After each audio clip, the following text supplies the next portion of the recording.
اور جو بیمار یا سفر میں ہو تو اتنے روزے اور دنوں میں رکھیں۔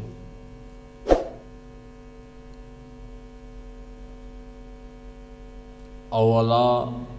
سفر فعدۃ من ایام اخر،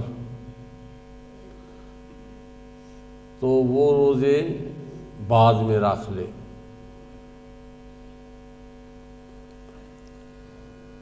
ماہ مکرم اللہ تعالیٰ عز و جل نے ہمیں عنایت فرما دیا۔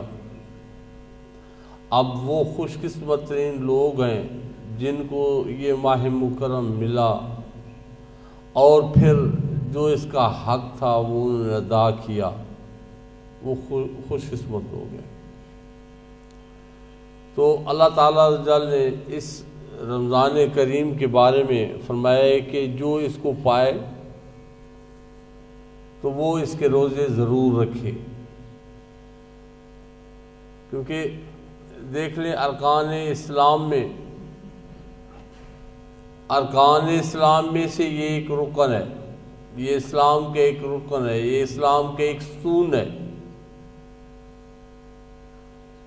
نماز، روزہ، حج، زکوٰۃ۔ اور یہ ایسا رکن ہے جو سال میں صرف ایک مہینے کے لیے ہمیں ادا کرنا ہوتا ہے، کیونکہ رمضان کریم کا روزہ جس بندے نے جان بوجھ کر چھوڑ دیا بغیر کسی شرعی حجت کے، تو علماء فرماتے ہیں کہ وہ 9 لاکھ سال عذاب جہنم میں رہے گا۔ جس نے رمضان کریم کا ایک روزہ بغیر کسی شرعی حجت کے، شرعی حجت کیا ہے؟ یا سفر میں ہے تو اس کے لیے یہ ایکسکیوز ہے کہ وہ اب رمضان کریم کے بعد اس روزے کو رکھے، یا کوئی بیمار ہے۔ اب بیمار یہ نہیں ہے کہ ہم خود کہیں کہ ہم بیمار ہیں اور روزہ نہ رکھیں، نہیں، بیماری وہ کہ جس کے جو ایسی بیماری ہو کہ بندہ روزہ رکھے تو اس کے ساتھ اس کی موت لاحق ہو جائے، یا اس کی جو بیماری ہے بیماری بڑھ جائے اور ڈاکٹر یا حکیم اس کو کہیں کہ ہاں روزہ رکھو گے تمہارے یہ معاملے بن جائیں گے، تو پھر ایسا بندہ وہ بیماری کی حالت میں ہے تو وہ رمضان کریم کا روزہ نہ رکھے۔ جب رمضان کریم کے بعد اللہ عز و جل اس کو صحت عطا کر دے تو ان دنوں میں جو ایام منہیہ ہیں ان سے ہٹ کے یہ جو 5 دن ہیں سال میں، ان میں روزے نہیں رکھنے چاہیے۔ ان کو ایام منہیہ کہتے ہیں اور ان میں روزے نہیں رکھنے چاہیے۔ کون سے 5 دن؟ 2 تو عیدیں ہو گئیں، ایک یہ جو عید الفطر آ رہی ہے یا عید الاضحیٰ، اس پہ روزہ نہیں رکھنا چاہیے، اور ذوالحجہ کی 11، 12، 13 ان کو بھی روزہ نہیں رکھنا چاہیے۔ یہ سال میں 5 دن ایسے ہیں جن میں روزہ نہیں رکھنا چاہیے، منع ہے۔ اور اس میں وہ لوگ جو پرمننٹ ایام بیض کے روزے رکھتے ہیں، ایام بیض کون سے روزے؟ ہر مہینے چاند کی 13، 14، 15 تاریخ کو یہ 3 روزے بنتے ہیں۔ یہ 3 روزے صالحین کی جماعتیں رکھتی آئی ہیں، تو جو لوگ جن کو اللہ تعالیٰ عز و جل نے توفیق دی ہے کہ وہ ایام بیض کے روزے رکھتے ہیں، وہ بھی ذوالحجہ میں جو 13ویں کا روزہ ہے وہ نہیں رکھیں گے کیونکہ منع ہے۔ تو یہ 5 روزوں کے علاوہ، ان 5 دنوں کے علاوہ باقی پورے سال میں جو بندہ شرعی لحاظ سے مسافر، بیمار ہے، وہ روزہ پھر ان دنوں میں رکھ سکتا ہے۔ ہاں، وہ عورت جو اپنے بچے کو دودھ پلا رہی ہے، حاملہ ہے یا دودھ پلا رہی ہے، دونوں صورتوں میں، اور اگر حاملہ ہے اور اس کے بچے کا خطرہ ہے کہ اس کا بچہ اس کے ساتھ ضائع ہو جائے گا، یا پھر اگر بچہ ہے اور بچہ ماں کا دودھ پیتا ہے، تو اگر اس کو یہ ہو کہ یہ بچے کو کوئی مسئلہ بن جائے گا دودھ پلانے سے، یا اس کی اپنی حالت خراب ہو جائے گی، یا اس کی موت کا خطرہ ہو، تو وہ بھی اس صورت میں روزہ رمضان کریم کو چھوڑ کے بعد کے دنوں میں اس کی وہ ضرور روزہ رکھے گی۔ تو یہ 5 دنوں کے علاوہ باقی ایام میں روزے رکھے جا سکتے ہیں، لیکن ایک بات یاد رکھیں کہ رمضان کریم کا جو روزہ ہے، جب بندہ وہ چھوڑ دیتا ہے، پھر رمضان کریم سے ہٹ کے پوری زندگی وہ روزے رکھتا رہے، اس ایک روزے کا اجر اس کو نہیں ملے گا۔ یہ فضیلت ہے رمضان کریم کے روزوں کی۔ اور یہ جو آج کل کے سفر ہیں، یہ دیکھ لیں، پہلے زمانے کے جو سفر تھے وہ مشکل تھے، وہ سفر مشکل تھے، پیدل ہوتے تھے، سواری پہ ہوتے تھے، تو ان جو 3 دن کا سفر ہوتا تھا، تو 3 دن کے سفر کے بعد وہ بندہ جس کے 3 دن کا سفر ہے وہ روزہ چھوڑ سکتا تھا، اور پھر اس روزے کو اس نے بعد میں ادا کرنا ہوتا۔ لیکن آج کل کے یہ جو سفر ہیں، آج کل دیکھ لیں سفر زیادہ گھر سے زیادہ آرام دہ، آج کل جہاز میں کوئی بندہ سفر کرے وہ گھر سے زیادہ آرام دہ ہے۔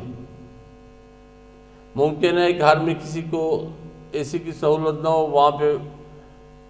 پورے آرام دہ سفر اس کا ہوگا۔ آج کل یہ جو آرام دہ بسیں ہیں، آپ یہ بھی دیکھ لیں، یہ جب اس میں بندہ بیٹھ جاتا ہے کوئی پتہ ہی نہیں چلتا بھوک پیاس کا، یہ بھی پرسکون سفر ہوتا ہے۔ تو جن کو اللہ تعالیٰ نے اور سہولت دی ہے، کسی کے پاس اپنی گاڑی ہے، تو وہ بھی سفر جو ہے نا، سفر ہے۔ اگر وہ روزہ نہ رکھے اور مؤخر کرے کہ بعد میں رکھ لوں گا، شرعی گنجائش ہے اس کے پاس، لیکن بہتر یہ ہے کہ رمضان کریم کا جو روزہ ہے وہ رمضان کریم میں ہی رکھے۔ اگر اس کو کوئی ایسا سفر لاحق ہے تو وہ ان دنوں میں سفر کرے، لیکن آج کل سہولیات کو اویل کرے، اور ان سہولیات کو دیکھتے ہوئے تو سفر مشکل ہے ہی نہیں، تو اس لیے اگر وہ روزہ رکھ لے تو اس میں کوئی حرج نہیں ہے۔ ہاں، ایک ہے جو بہت زیادہ بندہ بوڑھا ہو گیا ہے، مرد ہے یا عورت ہے، بہت زیادہ بوڑھا ہو گیا، کمزور ہو گیا، یا کوئی کسی ایسی بیماری میں گیا ہے، وہ بڑھاپے میں آ گیا ہے کہ اب وہ اس کا جو ہے نا وہ جو قوت ہے وہ ختم ہو گئی ہے، تو اس کو کہتے ہیں اصطلاح میں شیخ فانی۔ اب اس کے لیے بھی گنجائش ہے کہ وہ بھی روزہ نہ رکھے، لیکن اس کے بدلے میں وہ فدیہ دے، نصف سا یہ گندم، نصف سا ایک کم و بیش 2.25 کلو بن جاتی ہے، وہ اس کو فدیہ دے۔ جو شیخ فانی ہے، جو بزرگ ہے، چاہے وہ عورت ہے چاہے وہ مرد ہے،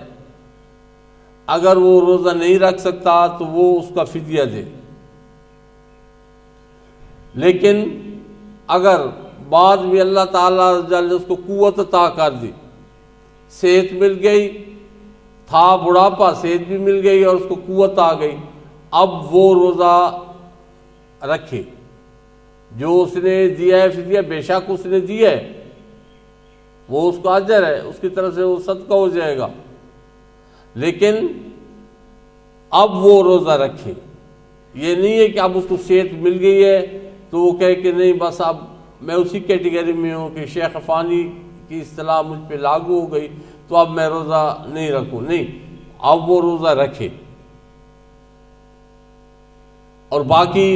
یہ آج کل نوجوان نسل ہے، روزے رکھ لیتے ہیں، ساری رات جاگتے رہتے ہیں، روزہ رکھ لیا، پھر سارا دن سوئے رہتے ہیں، عصر کے ساتھ اٹھ کے بعض اس کے بعد پھر افطاری کر لی۔ یہ روزہ نہیں ہے۔ گدھے کا منہ باندھ لو، اس کا روزہ ہو جائے گا؟ نہیں ہوگا۔ روزے کے جو باقی احکام ہیں وہ ہر صورت میں پورے کرنے ہیں۔ روزہ رمضان کریم میں جو عبادات ہے، سب سے بڑی عبادت ہے روزہ، لیکن اس کے ساتھ ساتھ جتنے باقی عبادات ہیں وہ بھی باقی دنوں کی نسبت اجر بھی زیادہ ہے اور وہ لازم بھی ہے۔ مطلب صرف منہ بند کر کے پڑھے کیونکہ نماز میں نے نہیں پڑھنی، قرآن میں نے نہیں پڑھنا اور کوئی کام نہیں کرنا، بس روزہ ہے، تو یہ کیسا روزہ ہو گیا؟ وہ اللہ تعالیٰ عز و جل نے یہود و نصارہ کے بارے میں فرمایا ہے نا، ان کے جو عالم ہیں ان کے بارے میں، کہ گدھے پہ کتابوں کا بوجھ ڈال دو تو وہ گدھا عالم تو نہیں بن جاتا۔ بالکل اسی طرح ہے کہ ایک بندہ صرف منہ باندھ کر کے کہ میرا روزہ ہے، نہ اس کی نماز، نہ وہ قرآن پڑھے، نہ کوئی اور کام کرے اور کہے کہ میرا روزہ ہے، یہ کیسا روزہ ہو گیا؟ اور پھر اللہ تعالیٰ عز و جل نے جن کو توفیق دی ہے، جن کو توفیق دی ہے اور مالی معاملات جن کے اچھے ہیں، تو ان کو چاہیے کہ ان دنوں میں رمضان کریم میں جو گھرانے کمزور ہیں، یہ اعلانیہ نہیں، اعلانیہ جو ہے نا آپ مدد کریں گے وہ کوئی مدد نہیں ہوگی، وہ ریا ہوگا، اور ریا کو کہا گیا ہے کہ یہ شرک اصغر ہے، شرک ہے یہ۔ اگر آپ نے کسی کی مدد کرنی ہے تو صرف اس بندے کو پتہ ہو اور پھر رب کی ذات کو پتہ ہو، کسی کو پتہ نہیں ہونا چاہیے کہ کس نے کیا کیا۔ اور یہ اس مہینے میں اگر آپ کی وجہ سے کسی کے گھر میں کوئی روزے رکھ رہا ہے، سحری کر رہا ہے یا افطاری کر رہا ہے، تو وہ آپ کے لیے بہت بڑا اجر ہے۔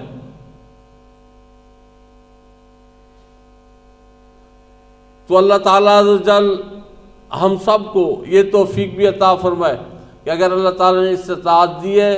تو ان دنوں میں ہمارے دل اور ہمارے ہاتھ کھلے ہونے چاہیے، ہر لحاظ سے، عبادات کے حساب سے بھی اور قرابت داری کے حق جو حقوق ہیں ان کے حساب سے بھی، اور جو پڑوسیوں کے حقوق ہیں ان کے حساب سے بھی، اور جو آپ کے جاننے والے ہیں تمام کے حساب سے آپ کے دل اور ہاتھ ہر حساب سے کھلے ہونے چاہیے۔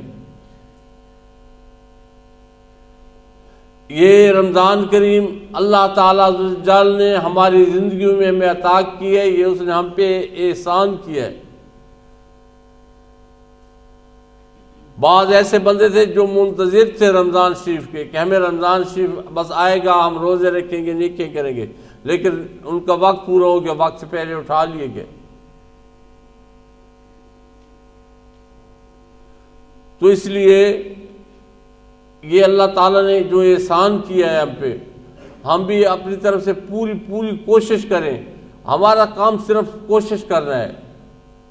قبول کرنا تو اس کا کام ہے،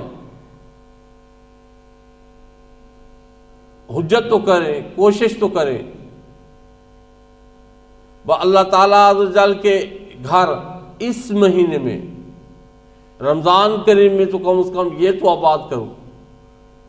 پورا سال تو خالی رہتے ہیں، رمضان کریم میں تو آباد کرو۔ اللہ تعالیٰ ہو سکتا ہے کہ اسی رمضان کریم کی برکت سے دلوں میں ان اللہ عز و جل کے گھروں کی محبت ڈال دے اور یہ پورا سال آباد رہیں۔ کوشش کرو، جو ابھی رمضان شریف کا یہ پہلا عشرہ جا رہا ہے، اور جنہوں نے پروگرام بنائے ہوئے تھے بعض ایسے بندے ہوتے ہیں جو صرف دوست احباب کی وجہ سے کہ فلاں دوست ہے وہ روزے نہیں رکھتا تو میں بھی روزے نہیں رکھوں گا، یہ اللہ تعالیٰ عز و جل کے غضب کو دعوت دینے والی بات ہے۔